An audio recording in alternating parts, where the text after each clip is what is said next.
What's going on, everybody? Thanks for joining us for another episode of the Black Student Success Podcast, where we bring you insight and guidance from successful Black professionals. It's brought to you by InQuire Hire, and I'm InQuire. I am your host today, and I appreciate you joining us. So today's guest works for the Portland Trail Blazers. She is a diversity, equity, and inclusion content specialist for the organization, and she's going to talk about how she used her public relations background to get to where she's at, and then everything in between. So we're really going to get into her story. So ladies and gentlemen, let's welcome Alexis McKinney to the show. How are you doing, Alexis? I'm doing good. Good. Thanks for joining today. So first, we always want to give our guests an opportunity to really introduce themselves, really kind of speak to who they are. So who is Alexis McKinney? Alexis McKinney, she is driven, creative, passionate, determined. Absolutely. Thank you for that. So let's start with, how you got into public relations, or just what motivated you to getting into that field as far as studying it. And then what were your initial career goals when it came to that? Funny, when I went to Marquette, as a biomedical sciences major, which was something that I really just did because my mom wanted me to. My mom thought all the money was in medicine, which obviously she wasn't lying, but wasn't necessarily my passion. I ended up hating science. It wasn't just for me. I just couldn't do it. So I had a conversation with her and was like, hey, I'm going to go undecided. I don't really know what I'm going to do, but this is what I need to do in order to succeed at Marquette. And she was like, okay. And so I ended up taking a course with the career services. I was like, what college major is for you? And in that, they made me to do informational interviews, take all these personality tests, and really dive into what I was passionate about, which actually led me to broadcasting, which I'm obviously not doing still. Got into broadcasting, switched to the College of Comm. I did love it, but I found that my passion was a little bit more in writing. So I actually ended up transitioning to PR and ended up graduating with that. Nice. And as you, once you actually got into PR, what was it that really drew you into that specific major? Because I think it was good that you got into the College of Communication, so you're still kind of within that realm. But what was it that really pulled you into that specific major? Yeah, for me, I think it was just the fact that it's all about building relationships. And I think that's been one of my strengths. And just talking to PR professionals about their day-to-day, it did seem like something that I wanted to do. And a lot of them were just talking about external communication and working with media, which was something that I was interested in. Nice. And so it looks like we'll get into your specific position a little bit later, but it sounds like it might be a mix of both internal and external communications. Correct. Okay, cool. So now, for our audience, especially for those who might be considering something which, requires them to build relationships, and maybe they do know, or maybe they don't know that that's one of their strengths, but what would you say the types of skills that make a successful PR professional? The number one thing that everyone says is just writing and being a good writer. You have to be a strong writer and a communicator, and that is how you'll flourish in the industry. So that's my two strengths that I think you have to have: writing and speaking, communication. Okay, perfect. And now when it came to all the steps that you take, and we'll talk a little bit more about the actual move that you made when it came to your career, but, fast forwarding to, you now working for the Trailblazers, what was that transition like when it came to working specifically in the sports industry? Yeah, so I had a little bit of an interesting journey to get there. So I can talk a little bit more about my sports, and then we'll get into me moving, because that will bring the story together. But as far as getting into sports, I was in academy. It was Accelerated Sports Career Academy. It was like a shortcut because I didn't necessarily want to get my master's that I found on Teamwork Online. And I am taking that course, and they told me all the different career paths that you could have. And one of the things that PR professionals do is sometimes they go into sales. So I ended up networking through LinkedIn and basically asking my boss for an interview, which led me to a career in inside sales. So I started off with sales for my first 2 years. Okay. Okay. And then what was that networking like within LinkedIn? Because I know that when it comes to reaching out to strangers, it can be a little bit of intimidating, especially those who you can actually see all their credentials and they look really important. And you're sitting here with this intern position that you put in there and tried to detail as much as possible. What was that networking like within LinkedIn for you? It's crazy. The sports industry is really into LinkedIn, like more than I've ever seen. And so it's very important to have all of your profile updated. And then for me, what set me apart is when I would add people, I would send a message. I wouldn't just connect with anyone. I would say, hey, my name's Alexis. I'm interested in getting connected with people that are in the sports industry. Would love to connect with you if you had some time, and then send it. Some people didn't have time, some people did. It was hit or miss, but just saying something instead of just blindly adding people made it more important for me, just because it was some kind of interaction with people, because I was adding, directors, I'm adding VPs, I'm adding people that are higher ranked. And obviously I'm not in the industry. So I'm trying to at least try to network that way. Nice. And I'm sure that they saw that as genuine with you adding that extra message as opposed to just clicking connect and, no other context with that. So, so it sounds like it was just getting started was kind of the hump to get over. And then as you found out that, some people would reach back out, some people wouldn't, you kind of got the pattern, but you still kind of kept going with that. Correct. Nice. So now when it comes to your specific position and your diversity, equity, and inclusion content specialist, kind of talk about what that entails and why that position is important to you. Yeah, it's extremely important to me because it's a position I actually crafted for myself. I spent 2 years in sales. About in my second year, I realized that was not my passion. And so I put myself into everything that I could. If there was some committee, they needed volunteers, I was like, can I be a part of this? And just making connections within the company. And when the shooting for George Floyd happened, they didn't know what to do. And I had this idea. I was like, hey, I know everyone's doing a video, but let's make it personal. Let's tell a story. And so I pitched the It Could Be Me video to them. And it was a campaign that they ended up running with. And so I used that as leverage to say, hey, this is what I want to do. I've been heavily involved in diversity, equity, inclusion. I've worked at a nonprofit interning. So is this something that I can do?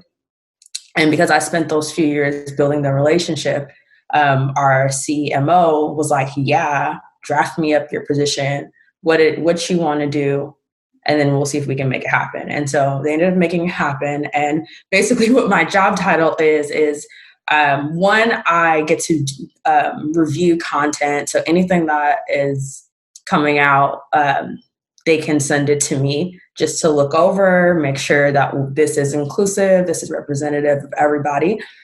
Also creating content. We had a racial injustice initiative that was launched this year. And so working on content and creating that and being able to amplify Black voices in our community. So I'm able to do that. And it's really just whatever I make it. So I was a part of our city jersey launch. I'm a part of our season schedule launch. I'm a part of anything that is content related as well. Okay. So, and that's pretty bold that you basically created your own position. It obviously wasn't a creative way that you did it and you were already within the organization, obviously, but you getting involved in that power of networking that, that you've built up into this point was what actually helped you create that position. Now, because you're kind of forming it as you go, I was curious to actually figure out if your position kind of falls within an HR realm, or is it more of like a social media realm? Because I could see it being in both. Where do you kind of fit? Or if there's like an overarching umbrella that you kind of sit under? I technically am under, so my boss is over communications as well as community and DEI, and I'm like directly under her, and there'll be a boss over me eventually. But I'm in every department that you can think of. It's very cross departmental, whether it's partnerships, social media, internal communications, all of it. So it's interesting because I am making it. I have made it a point to meet with any department that I can, and was like, hey, I know that like content is very vague. Content can be a newsletter. Content can be just something you send out an email. It's literally anything. So just making sure that every department is able to communicate when it comes to our initiatives and our statements. Nice, nice. And it sounds like you have a pretty open supervisor to give you that flexibility and reach with different departments and offices within the Trailblazers. Yeah, and I do work with social media as well. We've done a few things like post petitions, and we amplify a lot of our community partners that are doing the work already. And one of the things that's important to me is not to position ourselves as the experts. While we do have people that are great and are, doing the work, I think it's important to amplify those that are already doing the work and not overtaking that space. And so it's finding the lines between like, yeah, we can use our assets to elevate this, but let's not act like we're the experts in this when we're not. Like there are people that are. Nice. And so you're acting more as in a supportive role in that case, or that relationship with that office. Exactly. And we're still like we've had DEI, I want to say, for 3-4 years now. So we are internally doing a lot of stuff, but externally, I mean, we have our community, which has always existed. But I just think that, especially because I do work in a predominantly white office, that we don't position ourselves as the experts just because of that aspect. Gotcha. Okay. No, it was good that you're starting to develop those boundaries, and it sounds like what the position is entailing is polishing up, and I'm sure within a year, after kind of going through an entire cycle, that it's going to look a lot better. So congrats on that, and then just with your push to developing that position. So now, for you personally, with you creating this position, and especially after those events have happened, which was part of what led to the birth of it. Now, for you as a Black woman and as a professional within the sports industry, what was that like for you? To walk us through kind of what was going through your mind when it came to that in its entirety. I mean, it's a lot. I always struggle because I know that we have a decent amount of Black women, but I know that like who I am, I've always been the voice. I've always been that person that's going to say whatever I need to say in the meeting, and I have not been afraid to back down. And that's really what I'm known for in the company. So for me, it's just paving the way for people. I had a moment where I also lead our Black Employee Network. I brought the Black Employee Network together, and we had our own little vent session. And that was like my first priority, was making sure that everybody who was Black who worked didn't have to, like, had a safe space to get everything out. So that was like my first thought, was like, we need a space to just vent, because we have all of our coworkers sending us messages, right? Good intentions, but it's a lot to get messages like, I can't imagine what you're going through. And we're getting so many of them. And it was heavy. It was heavy to be at work. It's something that, we can't turn off. And it wasn't the first time that we felt that way at work, but it was the first time that I feel like we were seen and it mattered, Yeah. And that was important. So that's the first thing. But in general, as a Black woman, I know that unfortunately, I am the representative a lot of the times for Black women. And so just making sure that I say what I need to say, but in a way that is receptive, and knowing that that's important, but just wanting to do that. Yeah, yeah. It sounds like you have a lot of self-awareness when it comes to that, and is important, when you feel like you are the representative of that role and or of that population, because we, tend to find ourselves in those positions. I'm sure that you probably felt that, going in school. I definitely have had those moments as well. So it's, like you said, it's really heavy. And once you have an actual really impactful event that happens that, now is spread all over the country, as far as a protest, at least one of the first times we've actually seen that, then, then it becomes that more significant, not only to you, but to the organization. And then just for people to see, someone who looks like you in that position and really taking that on and really leading that. So it's really dope to see. So now, when it comes to just working for the Trailblazers or just any type of sports franchise, I'm sure that, for folks who are not in the inside, that, it looks like, everybody's getting paid very well. They see, the players are getting this much, over the course of 5 years. They see all these numbers. Now, does that trickle down to the staff? How much truth is in that, or is there some type of myth that kind of busts when it comes to that mindset? Yeah, I definitely think a lot of people see just sports in general as glamorous and all the different things that come with it. I will say, if you are looking to get into sports in an entry-level position, it is a grind. Most entry-level positions pay minimum wage. And so you have to be in that space of just grinding. My first year of sales was just a grind because I was not getting paid a lot.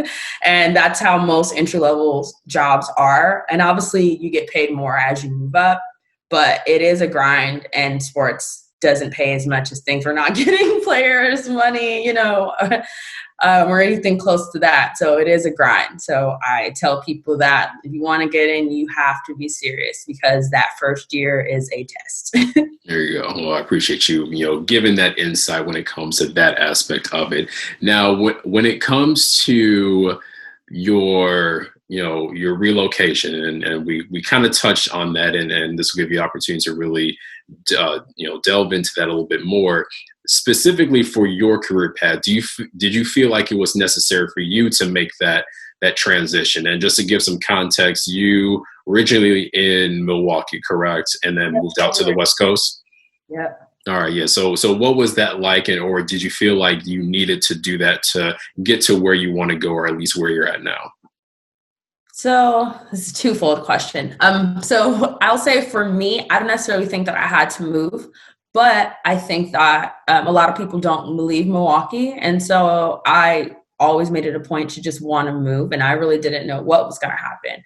But to answer like needing to relocate, if you are interested in sports, you'll need to be willing to relocate. And I say that because especially a lot of the people that are my mentors tell me that a lot. Like, if you're looking to move up the ladder, sometimes organizations don't have that position. And so you need to be willing to move to anywhere, because if the opportunity presents itself, it may be worth it. Example, my organization, people don't leave. People stay there for 10, 15 years. And so depending on the positions you may be looking at, you may not have the opportunity to get there if you stay there.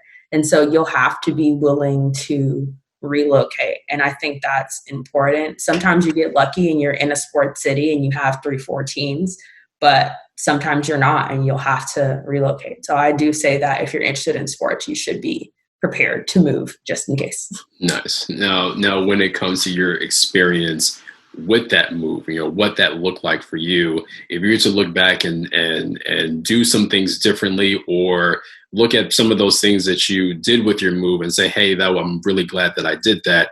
What are some of those things? What could you advise someone who might be considering relocation, whether it was for sports or for any other type of career? What types of things would you, advise to them when it comes to things to prepare for mentally, things to prepare for financially? What's some of those points of advice that you would give? Yeah, I will say my move from LA to Portland was so much better, but saving is huge. I didn't save when I moved to LA, but I did save when I knew I wanted to. Once I knew I wanted to work in sports, I was already in the position of like, I'm going to move wherever I get a job. And so I started saving the moment I knew. And so saving was huge. I say when you researching a city is important as well, and kind of learning what, whatever it is for you. Like for me, I have to live in somewhat of a city. I don't like living in small town. So that's something that I took into consideration. And so just looking at demographics and looking at, whatever you need to. Like I prepared myself to move to Portland because I knew how white the city was. I learned once I moved here that there are plenty of Black people, plenty of people of color, but sometimes you have to learn the community in order to find them. And that was also important, being able to find community and going out of my way to find community. It is hard to move, especially when you don't have family. And all the cities that I've moved to, I haven't had family there. And so that's also something to consider. If you are a big family person, maybe moving isn't, not saying I'm not a big family person, but I'm an only child. So it's easy for me to just go. And so knowing your personality and what areas you'll thrive in, even looking up how much it costs to fly home, like I did that, it's everything. Yeah. And I'll definitely add cost of living to that. We had moved from Indiana at one point to LA, and we were there for 2 years, and the cost of living is drastically different when it comes to those two places. So it's super important. I think you point out a lot of good things, especially the family part, especially the, saving just for that, what if situation that you might or might not be thinking of. I think those are some really good points that you point out, especially when it comes to moving to a completely different place that you might not have even visited before. Right. So places will give you relocation too, but it's still, you should be prepared. There you go. When it comes to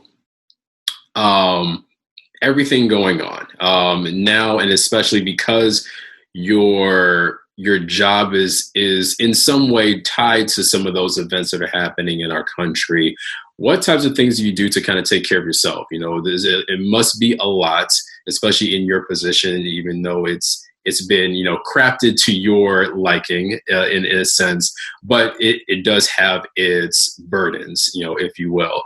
What types of things do you do to kind of take care of yourself to make sure that you're able to be strong within those positions, but also not feel like work has to take over your entire life? Yes. So very important. I think the one thing that I learned in this transition is that I actually am most of the time on the clock. Like technically I'm on the clock right now. I have to be ready for any type of communication needs that may have to come out. And so I have started to put social media locks on my phone just like at night. So like I have a hard stop at like 10.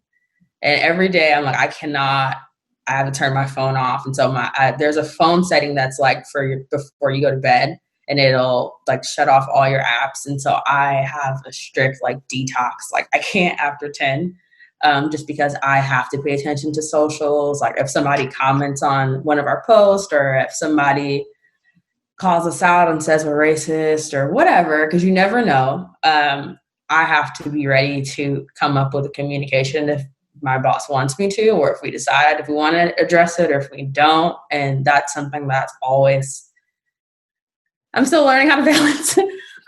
But I have a lot of plants. I love plants. That's one of my things I do to take care of myself. I have a therapist, which has been amazing, a Black woman that I can vent to about whether it's my job or things going on, and she gets it. So finding a therapist was super important to me.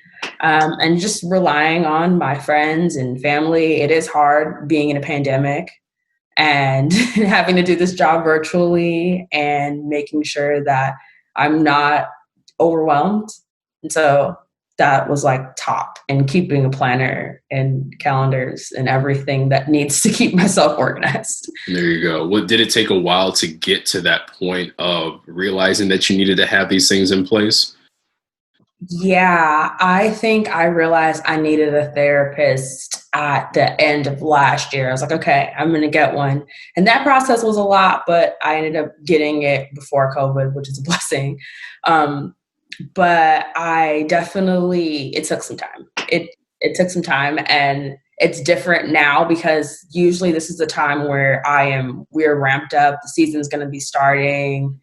We're going to games. And so I guess I wouldn't say the beauty, but like the irony now is this is actually like downtime before the season started. So. Okay. Well, we always try to ramp up therapy whenever it comes up, whenever somebody mentions it. So I'm glad that you did mention it, and it sounds like you weren't as reactive when it came to looking for it. Hopefully there wasn't any specific instances that came up that was like, okay, now I need to go get therapy. It was more so, okay, things are kind of getting heavy. Let me put this in place now before I hit that breaking point.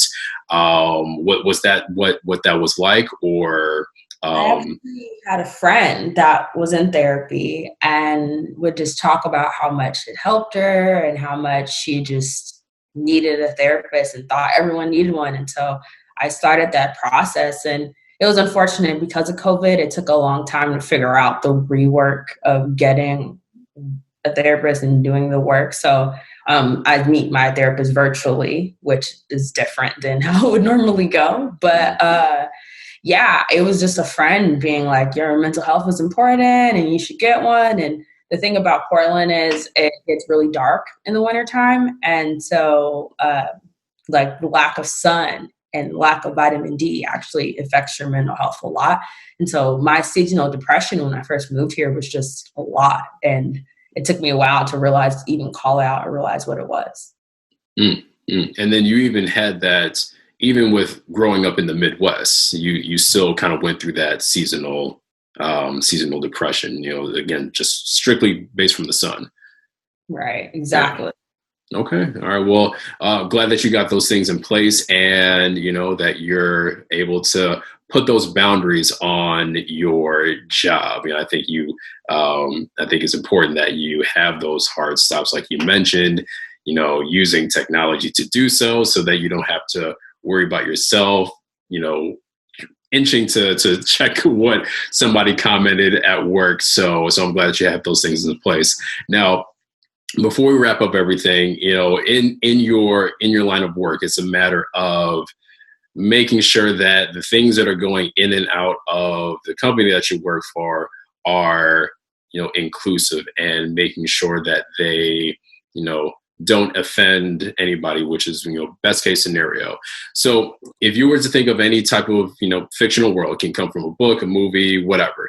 If you can think of any type of setting that encompasses what you're trying to accomplish at work, this, super inclusive community that has, little to no issues, what place would that be, and why would you want to live in it? It's funny that you asked that. I think about this a lot because I am not sure if that exists. I was thinking of like the closest thing that I can get, and it's all like cartoons. Just because just because they're made for children, they tend to be more inclusive. Yeah, go for it. I have a cousin that watched Steven Universe. I don't know if you've ever heard of it. But that is probably the most inclusive show that I've seen for it to be a children's show on Cartoon Network. Just like the use of pronouns, and everybody can just be their whole and authentic selves in the show. And I guess that would be where I would go. Nice. Hey, and I think that it had headlines, I believe, once they actually had a marriage ceremony, and it was the same-sex marriage ceremony, and that was one of the highlights, and it got a lot of good reception from it. So yeah, I definitely, definitely praise them for that, and obviously for that choice as well. So I appreciate that. Alexis, anything else that you wanted to add, that you wanted to touch on when it comes to either your career, the things that you worked on, any type of advice that you would have for any of our listeners when it comes to just any part of your journey that would be very beneficial for them? Yeah, I would say that one of the biggest things that I learned is truly the power of relationships. And I know I said that's what you need to be a good person in PR, but just in general life, the relationships you build are so important. And I wouldn't have been able to advocate for myself if I didn't work so hard on building relationships. I had a lot of my coworkers actually call me out and say, why do you do so much? You're going above what they pay us. And I was like, well, to me, it's important for me to be a part of this thing because one, I want to run a team. I want to be a president one day. So that's super important to me to learn everything that I can. Like I want to be a sponge in this space. So if I have to join all these committees to meet people and make people know who I am, then I'm going to do it. And so and that was really what led me to my job and being able to get there. And so just move at your own pace, move in your own lane, and don't let what other people think interfere with your own journey because you are the crafter of your journey. And so you have that power. And so that's what I would leave people with. There you go. Very well put. Well, Alexis, thank you for your time. Thank you for your advice and bringing us into your story and your journey. And, definitely best of luck with everything that you're trying to accomplish out there on the West Coast. Do you have anything that you would want to share, anything to promote? Where can people find you? I'm going to give you the floor for that. Yeah, people can always follow me on LinkedIn, Alexis McKinney, and I will add you. Feel free to reach out to me for any questions or anything. I'm always willing to talk to people about my career journey or give them advice on anything that they need, especially sports related, because I want to see more Black folks in sports. There you go. All right. Well, thank you, Alexis. Thank you, everybody, for listening. I just want to make sure that you like, comment, subscribe, and share the podcast. We would definitely love your feedback. If there's anybody that you would want us to bring on or a career that you would want us to talk about, then, feel free to let us know. We're definitely open to hearing anything that you would like to hear. You can check out our website, InQuireHire.com. We've got a wealth of information there for student success, college preparation, and personal finance. We do specialize in college consulting, so if you need any help with any of your college prep questions, concerns, we would definitely love to help you. And we're also on social media, Facebook, Facebook, Instagram, and Twitter. Again, thank you for joining us. We definitely appreciate the support and the listeners. Until next time, peace to you and take care.